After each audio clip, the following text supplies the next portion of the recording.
James's face flushed. Sam, we don't need to share everything. But Nora saw it then, the guilt he carried. The same guilt hearing people always carried when they loved someone deaf but hadn't learned their language until necessity demanded it. It's never too late to learn, Nora signed to him directly. The fact that you're trying means everything. James met her eyes and something passed between them. Understanding, maybe. Or recognition of shared experience. Boys, he said slowly. Why don't you go look at the ornament booth over there? Stay where I can see you. The twins scampered off and James turned back to Nora. I should apologize. They're going through a phase where they want to befriend every deaf person they meet. They think they're part of some kind of secret club now. Maybe they are, Nora said. It takes hearing people years to understand what your boys already know, that deafness isn't a deficit, it's just a different way of being. You're very patient. I work in customer service. Patience is required. James laughed and Nora felt the vibration of it through the ground. I'm James, by the way. James Murphy. And those two troublemakers are Sam and Ben. Nora chin. And they're not troublemakers. They're sweet. Give them time, James said, but his eyes were warm. Then he hesitated. This is going to sound strange, but my mother is hosting Christmas Eve dinner tomorrow night. Just family, very casual. She always says the table's too quiet without more deaf people around. Nora blinked. Are you inviting me to your mother's Christmas dinner? The boys won't shut up about it if I don't ask. And honestly, Mom would love to meet you. She doesn't get much chance to use ASL with anyone except me, and I'm still terrible at it. You just met me. I know. It's weird. You can absolutely say no. Nora should have said no. This was bizarre, accepting dinner invitations from strangers and their children. But when was the last time anyone had invited her anywhere? When was the last time she'd felt anything except alone? What time? She heard herself ask. James's face lit up. 6 o'clock. I'll text you the address. He paused. If this is too weird, really no pressure. It's weird, Nora admitted. But good weird, maybe. Sam and Ben came running back and somehow they knew immediately what had happened. She's coming? Ben asked. She's coming, James confirmed. Both boys cheered and Nora felt their joy vibrate through her booth's wooden frame.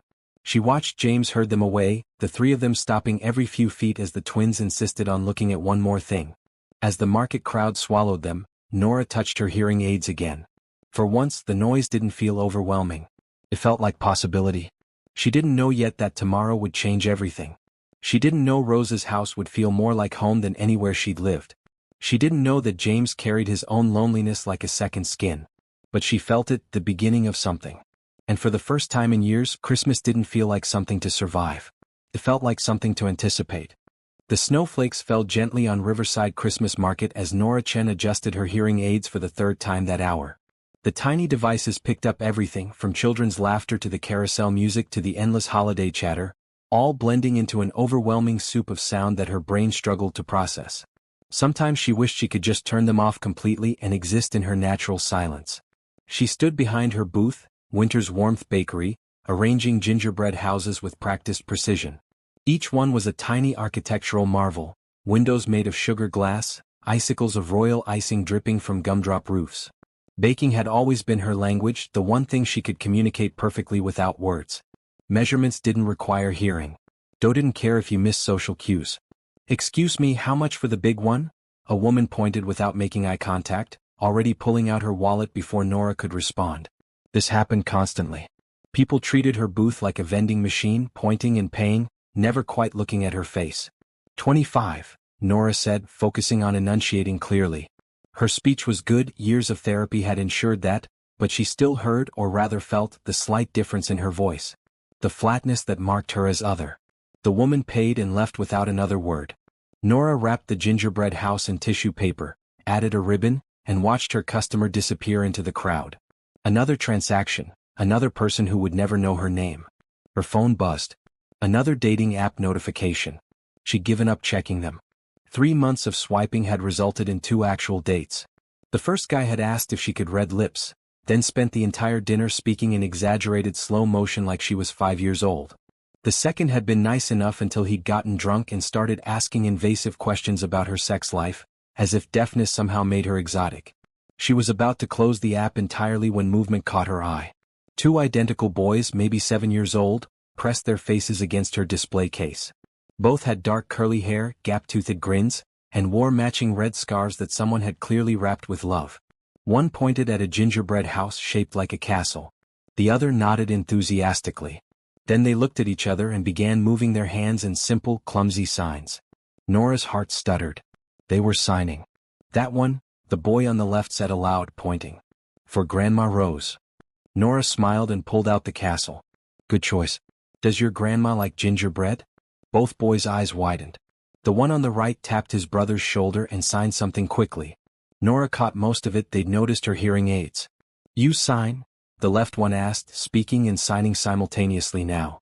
I do, Nora replied, switching to sign language herself. Do you? We're learning, the right twin signed carefully. Our grandma is deaf. We want to talk to her better. Before Nora could respond, a man's voice cut through the market noise. Sam, Ben, what did I say about wandering off? The twins turned, and Nora looked up to see their father approaching. He was tall, dark-haired, with a kind of exhaustion in his eyes that spoke of long shifts and longer nights. He wore paramedic uniform pants under a heavy winter coat, work boots leaving prints in the fresh snow. Sorry, Dad, both boys chorused. The man, James, she would learn later, reached his sons and then stopped short when he saw Nora signing. Something shifted in his expression. Surprise, then recognition, then something softer. They weren't bothering you, I hope, he said, and Nora read his lips easily. He spoke clearly, facing her directly like someone who knew what that meant. Not at all, Nora signed and spoke. They have excellent taste in gingerbread. Grandma Rose would love this one, Sam or maybe Ben insisted. Nora couldn't tell them apart yet. Grandma Rose is my mother, James explained. She lost her hearing about 10 years ago. The boys have been taking signing classes at school to surprise her for Christmas. That's beautiful, Nora said and meant it. James pulled out his wallet, but Ben tugged his sleeve. Dad, can we show her the sign we learned? Boys, she's working. It's okay, Nora interrupted. I'd love to see. The twins positioned themselves side by side and signed in unison, movements still imperfect but filled with such earnest concentration that Nora felt her throat tighten. Merry Christmas, Grandma Rose. We love you bigger than the sky. That's perfect, Nora signed back. She's going to cry happy tears. Dad cries when he thinks about Grandma being deaf, Sam said with the brutal honesty of children. He feels bad he didn't learn signing when he was little. Nora changed her outfit 4 times before settling on dark jeans and a forest green sweater that her sister had given her last year. Casual but thoughtful. She stared at herself in the mirror, second-guessing everything. What was she doing, going to a stranger's family Christmas dinner? This was how horror movies started. But when she thought about Sam and Ben's eager faces, about James's tired smile, about the possibility of signing with someone who actually understood, her anxiety quieted slightly. She grabbed the box of chocolate truffles she'd made that morning and headed out into the cold December evening. Rose's house sat at the end of a quiet street lined with old oak trees wrapped in white lights. It was the kind of house that looked lived in rather than decorated, warm light spilling from every window, a slightly crooked wreath on the door, children's boots scattered on the porch. Nora could hear Christmas music vibrating through the walls before she even knocked. The door flew open before her knuckles touched wood. Sam and Ben stood there in matching button-up shirts, hair still damp from recent showers, grins splitting their faces. You came, they both shouted, then immediately switched to signing. We told Grandma all about you. She's so excited she's been cooking since yesterday. James appeared behind them, wearing jeans and a navy sweater that made his eyes look darker. Boys, let her actually come inside first. He met Nora's eyes with an apologetic smile. Fair warning, my mother has prepared enough food to feed the entire neighborhood. Nora stepped into warmth and chaos. The house smelled like roasted ham, cinnamon, and pine. A massive Christmas tree dominated the living room, decorated with what appeared to be 30 years of accumulated ornaments, mismatched and perfect. Children's artwork covered the refrigerator. Photographs lined every available surface. And then Rose emerged from the kitchen, wiping her hands on an apron that read, I'm not yelling, I'm Italian. She was small, barely 5 feet tall, with short silver hair and James's same warm eyes. She took one look at Nora and her whole face transformed. Oh, you're beautiful, Rose signed, moving forward to clasp Nora's hands. James said you were pretty, but he undersold it. Men never know how to describe anything properly. Mom, James signed with exasperation, but Nora caught his embarrassment. Thank you for having me, Nora signed back. I brought chocolates. Rose took the box and immediately opened it, popping one in her mouth. Her eyes closed in bliss. "Marry me instead," she signed to Nora. "I can offer you half a house and a much better sense of humor than my son." "I'm standing right here," James signed. "I know, darling, that's why I'm signing instead of just thinking it," Rose responded, and Nora laughed out loud. Dinner was beautiful chaos. Rose had indeed cooked enough food for an army. Honey-glazed ham, garlic mashed potatoes, green beans with almonds, cranberry sauce that was still in the can shape which the boys found hilarious, fresh rolls that steamed when broken open, and at least 4 different desserts visible on the counter. They sat around a table that had clearly been in the family for decades, scratches and water rings marking its surface like a map of meals shared. Rose took the head of the table, James on one side with Ben, Nora on the other with Sam between her and Rose. "We always sit this way," Sam explained to Nora. "So Grandma can see everyone's faces when they talk." It was such a small thing, but it made Nora's chest tight. How many dinners had she sat through where people talked to each other across the table, leaving her to lip-read profiles and miss half the conversation? Rose tapped the table to get everyone's attention, then signed a prayer. "Thank you for this food, for this family, for new friends who feel like they were always meant to be here. Amen." "Amen," everyone echoed, the twins signing it dramatically. Conversation flowed easily, a mixture of speaking and signing. James was surprisingly fluid in ASL despite his earlier claims of incompetence. The boys were still learning, their signs sometimes clumsy, but their enthusiasm more than compensated. "So Nora," Rose signed while passing the potatoes. "James tells me you're a pastry chef. What made you choose baking?" Nora considered the question. "It was one of the first things I could do where being deaf wasn't a disadvantage. You don't need to hear the timer if you can smell when something's done. You don't need to hear the mixer if you can feel the texture of the dough. Everything about baking is tactile, visual, sensory in ways that work for me." Rose nodded knowingly. "I was a music teacher before I lost my hearing. Everyone assumed I'd have to quit. But I didn't. I just learned to teach differently. Feel the vibrations, watch the movements, understand rhythm through the body instead of the ear." "Did people treat you differently after?" Nora asked, already knowing the answer. "Oh God, yes. Suddenly I was fragile. Tragic. People spoke louder as if volume was the issue. They made decisions for me without asking. My own sister tried to have me declared incompetent." Rose's signs were sharp with old anger. "But you know what I learned? The people worth keeping are the ones who ask what you need instead of assuming they know." James had stopped eating, watching his mother with something painful in his expression. "What?" Rose signed at him. "I'm sorry I didn't learn to sign when you first told us you were losing your hearing," James signed slowly. "I'm sorry I wasted time thinking it wouldn't really happen." Rose reached across and squeezed his hand. "You're learning now. That's what matters." Ben tugged Nora's sleeve. "Dad cries about Grandma sometimes. When he thinks we're asleep." "Ben," James warned. "It's true. You sit in the living room and look at old pictures and get really sad." "Maybe we should talk about something else," James said, but his voice was strained. Sam leaned forward conspiratorially to Nora. "Dad's been alone since Mom left. That was 2 years ago. She said she didn't want to be married to someone who worked all the time." "Boys, that's enough," James said firmly. But Rose was watching her son with knowing eyes. "James works himself to exhaustion so he doesn't have to think about being lonely. He's very good at running from his own feelings." "Mom. It's true. You're a wonderful father, a dedicated paramedic, a dutiful son. But when was the last time you did something just for yourself? When was the last time you went on a date?" James's face was scarlet now. "Can we please not do this in front of our guest?" "Nora's not a guest anymore," Rose signed matter-of-factly. "Anyone who makes you smile like you did when you talked about meeting her is family now." Nora felt heat flood her own cheeks. She glanced at James, who was pointedly studying his plate. "I embarrass him because I'm right," Rose continued, addressing Nora directly now. "My son is so busy taking care of everyone else that he forgets he's allowed to want things too. He's allowed to be happy." "I am happy," James protested weakly. "You're content. That's different.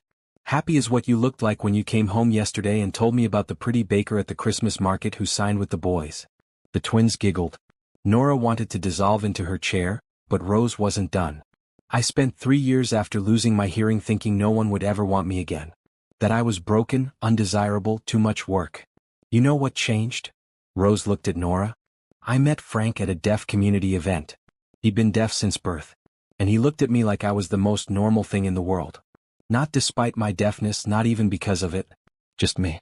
He died 5 years ago and I miss him every day, but I'll never regret taking that chance. Grandpa Frank was the best, Sam signed. He taught us card tricks.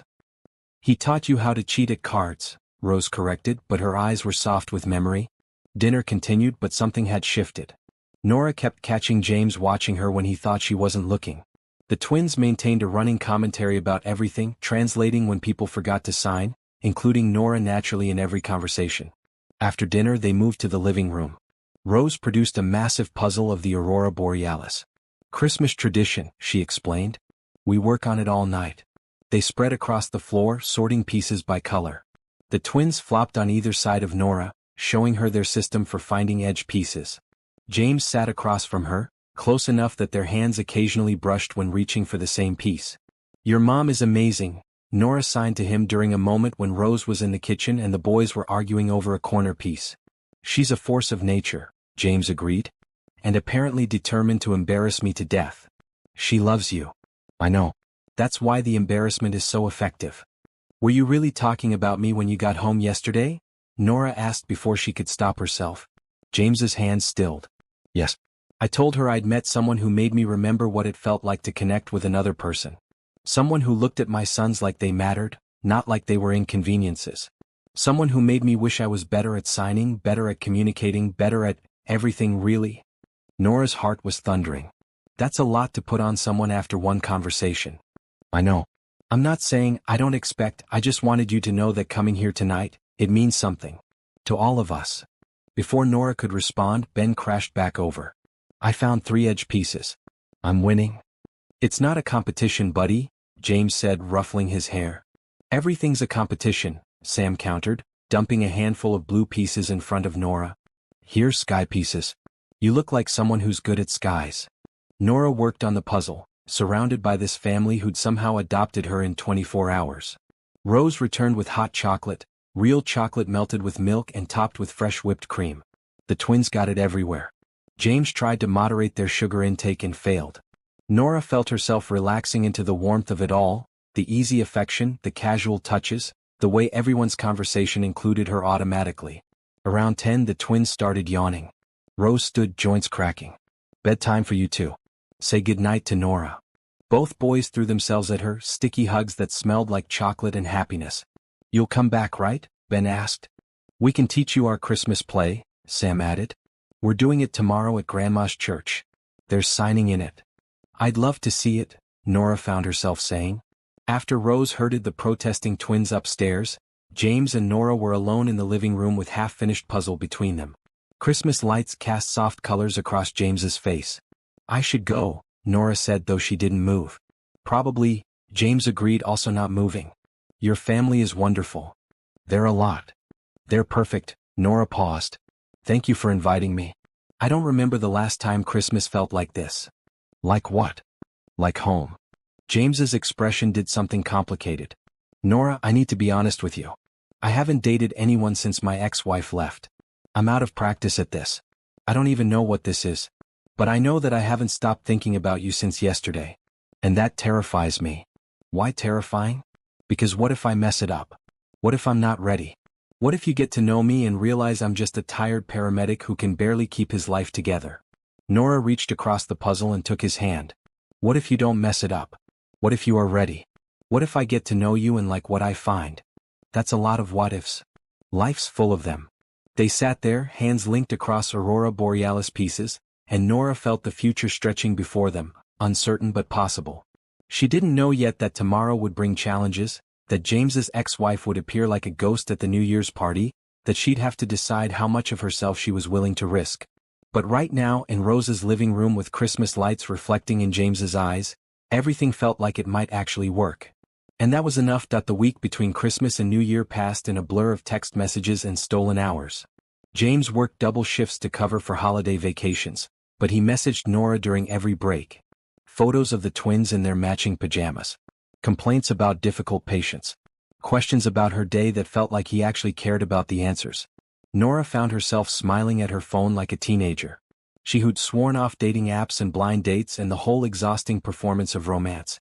On December 30th, James called via video. The twins' faces filled the screen immediately. Nora. Dad says you're coming to Grandma's New Year party tomorrow, Sam shouted. Will you teach us to make those chocolate things you brought? Ben added. Boys, let me actually invite her first, James said, gently moving them aside. His hair was messy, scrubs rumpled, exhaustion evident. But when he looked at her through the screen, his whole face softened. So on New Year's Eve, Mom's hosting. Nothing fancy. Just family and a few friends. Midnight countdown. Would you want to come? I'd love to, Nora said and meant it. New Year's Eve arrived cold and clear. Nora dressed carefully in a deep blue dress that Rose had helped her pick out during an impromptu shopping trip 2 days earlier. James likes blue, Rose had signed with a knowing smile. Not that this is about James, of course. Rose's house was already full when Nora arrived. Neighbors, friends from the deaf community, the twins racing around in dress shirts already half untucked. James stood near the kitchen, laughing at something his coworker was saying, and when he saw Nora, he stopped mid-sentence. He crossed the room in seconds. You look beautiful. You clean up okay yourself, Nora signed back. The evening was perfect. Rose had made her famous lasagna. Someone brought champagne. The twins performed their Christmas play for anyone who'd watch, complete with enthusiastic if imperfect signing. Nora taught a small group how to sign, Happy New Year, properly. James stayed close, his hand finding hers in quiet moments. At 11:30, the front door opened without knocking. A woman walked in like she owned the place. Tall, blonde, wearing designer everything. She had the kind of beauty that knew its own power and wielded it deliberately. Her eyes scanned the room and landed on James with surgical precision. Hello, James, she said. Boys didn't tell me you were having a party. The room went silent. James's hand tightened on Nora's. Melissa, he said flatly. What are you doing here? It's New Year's Eve. I wanted to see my sons. She smiled, but it didn't reach her eyes. Is that a crime? Rose appeared at James's other side, signing sharply. You lost the right to surprise visits when you abandoned them. I didn't abandon anyone, Melissa said, eyes narrowing. I left an unhappy marriage. There's a difference. Sam and Ben had gone very still, pressed against the wall. Nora saw their confusion, their hurt. Melissa's gaze finally landed on Nora. And who's this? Another one of your charity cases, James? You always did have a savior complex. Don't, James said, voice dangerous. What? I'm just curious about your new girlfriend. Though I have to say, Melissa stepped closer, speaking directly at Nora with exaggerated clarity, you might want to reconsider. James is married to his job. His kids are going to need so much therapy. And clearly he has a type, broken things he thinks he can fix. Nora felt the words like physical blows. But before she could respond, 2 small bodies launched forward. You're mean, Sam shouted at his mother. Ben signed furiously, tears streaming. Nora's not broken. You're the one who's broken. You left us and you don't get to come back and be mean. Boys, Melissa started, but Sam cut her off. Nora teaches us stuff. She makes Dad smile. She's nice to Grandma. She's better than you ever were. Melissa's face went white, then red. James, control your children. No, James said quietly. And then louder, no, they're right. You walked away.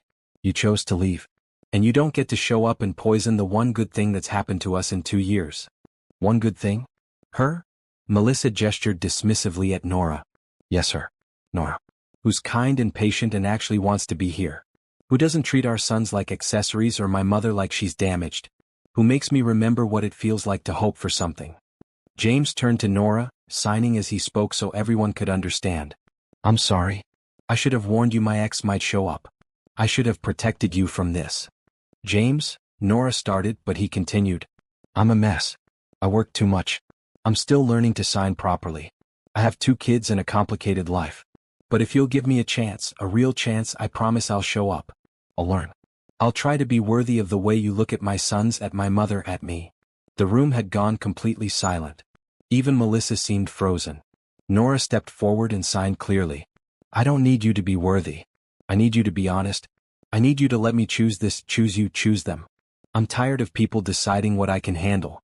I'm deaf, not fragile. And I'm choosing this family. Melissa made a disgusted sound and turned toward the door. You deserve each other, she spat. Good luck with this disaster. The door slammed behind her. For a long moment, nobody moved. Then Rose started clapping, slow and deliberate. Others joined in. The twins ran to Nora, wrapping around her legs. Did you mean it? Sam asked, voice small. You're choosing us? I meant it, Nora signed. James pulled her close and Nora felt the tension drain from his body. Thank you, he whispered against her hair. 2 minutes to midnight, someone called. They gathered in the living room, the twins between Nora and James. Rose counted down in sign language, everyone joining in. 10, 9, 8. Nora looked at this family she'd found by accident. 7, 6, 5. At the people who'd made space for her without question. 4, 3, 2. At James, whose eyes held promises and hope. 1. The kiss was soft, tentative, perfect. The twins cheered. Rose wiped away tears. Around them, the room erupted in celebration. Happy New Year, James signed against her lips. Happy New Beginning, Nora signed back. 6 months later, Nora stood in Rose's kitchen teaching a baking class. Sam and Ben measured flour with intense concentration, getting more on themselves than in the bowl.